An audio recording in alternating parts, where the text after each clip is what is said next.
Yeah. Though they're not really zombies, I know. Blah, blah, blah. I still love it. Yeah, we joked around a few months back, and I asked you, I'm going to ask you again for the New York folks here, would you say zombies are the new vampires? Zombies are better than vampires.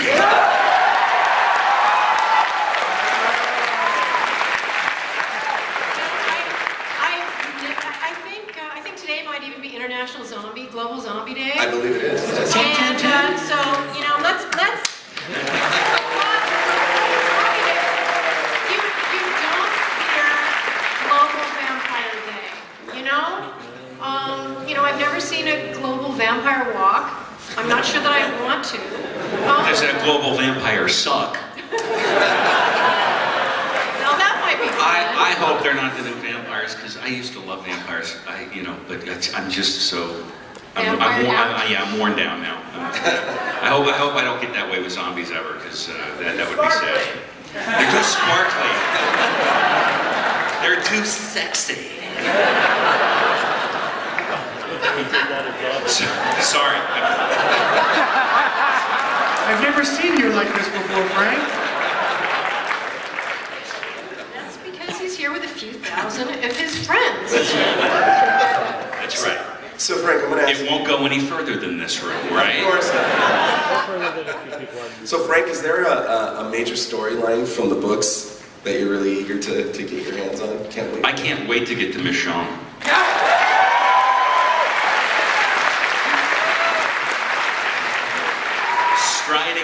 Striding out of the wasteland with a samurai sword on her back. With a couple of zombies, armless zombies chained to her. I can't wait to get there. It's like a spaghetti western / samurai, ultra cool black chick. It's like the Pam Grier role, sort of. It's like a '70s Pam Grier with zombies chained to her. I mean, what's not to like? So when do you think we'll be seeing that? Season 7. So tune in. If you like the show, make sure we get a few season pickups. Robert, how about you? Do you have a favorite character that you like to write for, and if you do, why? Favorite character? I like writing Rick, obviously, or, he'd be dead by now. And there are a lot of characters I miss, which is something I'm really excited about the television show for. Like, I hope that we get to see Axel again. Yes! We get to see Teresa again. I honestly miss the governor, which is awful.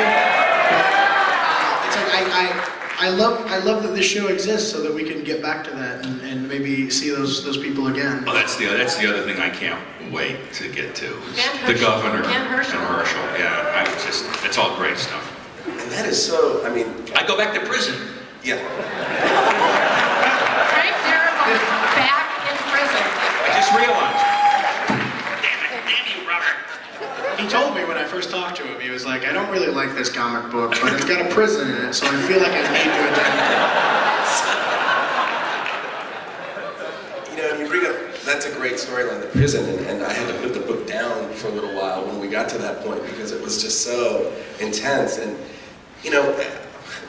how far can you push the boundary on television? How far can you go? Farther than you think. What we saw just now is nothing. There's way cooler stuff in the show that just blows me away. So yeah, I think people are going to be really shocked with just the level of things that we'll be able to get away with. There is no holding back. The people at AMC are pushovers. We can really do whatever we want. Yeah, I've actually been. There were times we were shooting things when I thought, okay, well, this will be, we'll restore it on the DVD. Standards and Practices sends us the email going, oh, that looks really good. The Standards and Practices emails that we get, I'm always just like, really? I think they're like...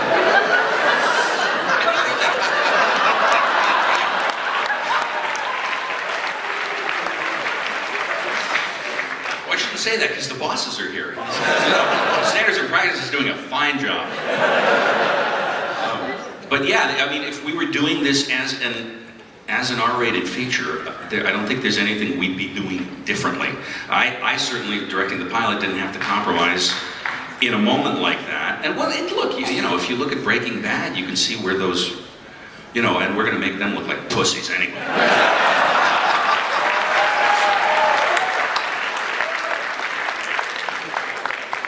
I know this is kind of putting the cart before the horse, but I've got to ask you guys, because we all want to see it. How certain do you think you'll be making an announcement soon about a season 2? Well, if everyone tunes in and writes to AMC, we need help. We need your help. Tell your friends. Tell your friends to watch. Exactly. Watch it live. There you go. So, well, why don't we show them another clip then?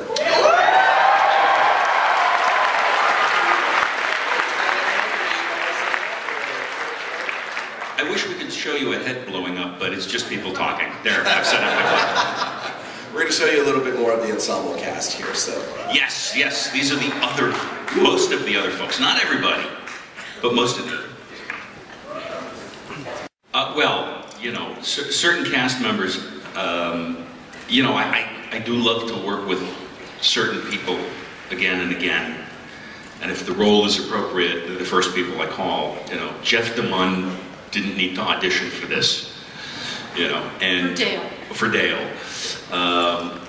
Laurie Holden did not need to audition. These were actors that I very much had in mind, but, you know, not every cast is a one-size-fits-all. We went through quite a long and involved process with our casting directors, Sharon Bialy and Sherry Thomas, who put together the Breaking Bad cast. They were recommended to us by AMC, and they worked out brilliantly well, because they start vetting all the actors and they start bringing folks in, and in fact, they were the ones, unless I'm mistaken, they were the ones who suggested Andy Lincoln for the role of Rick, which at first glance was, what, you mean that really cute British guy in Love Actually? Really? I want Sam Shepard, and you're giving me that guy? And he turned out to be brilliant, of course. So it really was not unlike any other given casting process in that sense. But it was looking at a lot of folks and really trying to find the ensemble that worked the best, that was the best blend of things, and that felt closest to the characters that Robert has created. Okay. Well, why don't we bring them out? What do you think? I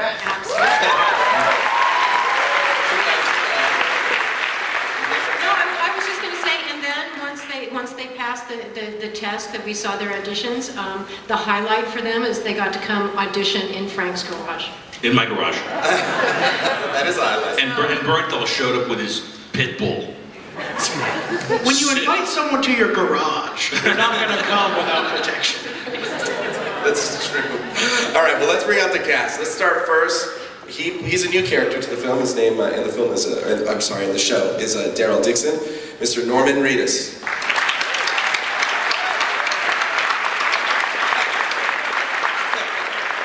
I'm not Norman, but he went to go potty.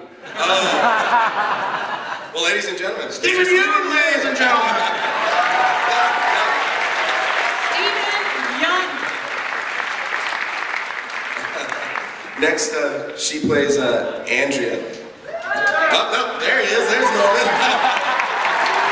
Fresh from the body. Okay, we all in order now? I think we're in order? All right. She plays Andrea in The Walking Dead. Laurie Holden.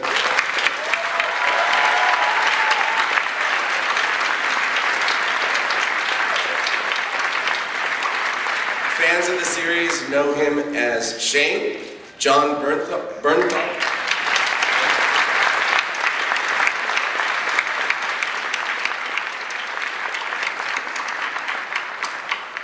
Next we have Laurie herself, Sarah Wayne Callies.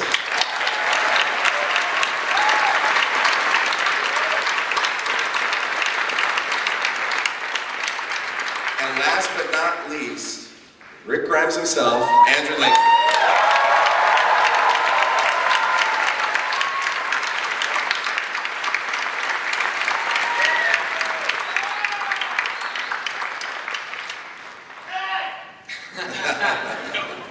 Welcome to Comic-Con, guys.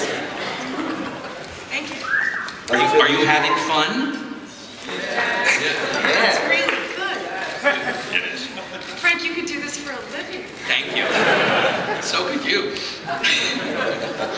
Well, I think obviously it's safe to assume that everybody in this room is a fan of The Walking Dead. But nonetheless, for the uninitiated, for the cast, if you wouldn't mind,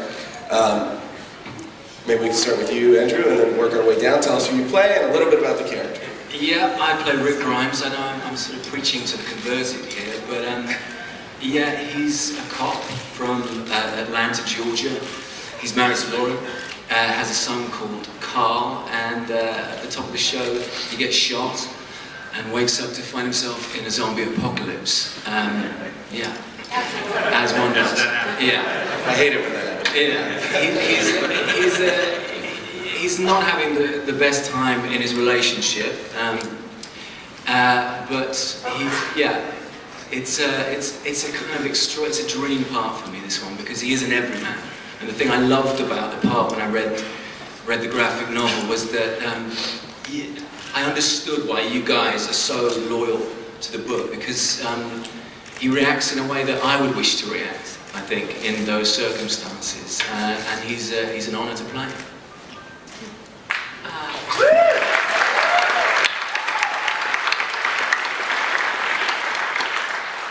That accent, by the way, is utterly fake. We've been trying to talk him out of it for weeks. It's really weird.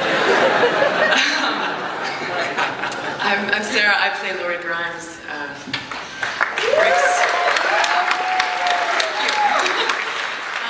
I'm not excited about it too.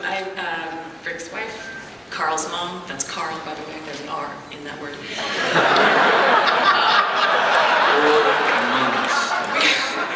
We have a strained relationship for reasons that I totally don't understand.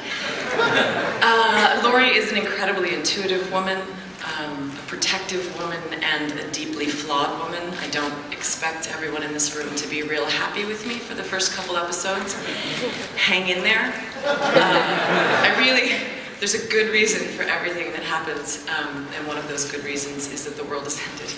And this is a woman who's very passionate about trying to hang on to humanity in any form she can find it. Your witness.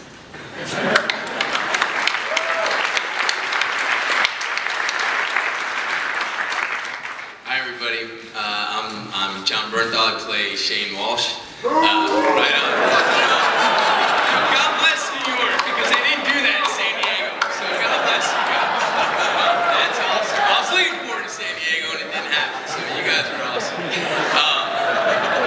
Shane is a dear, close, probably the closest friend to Rick and his wife Lori.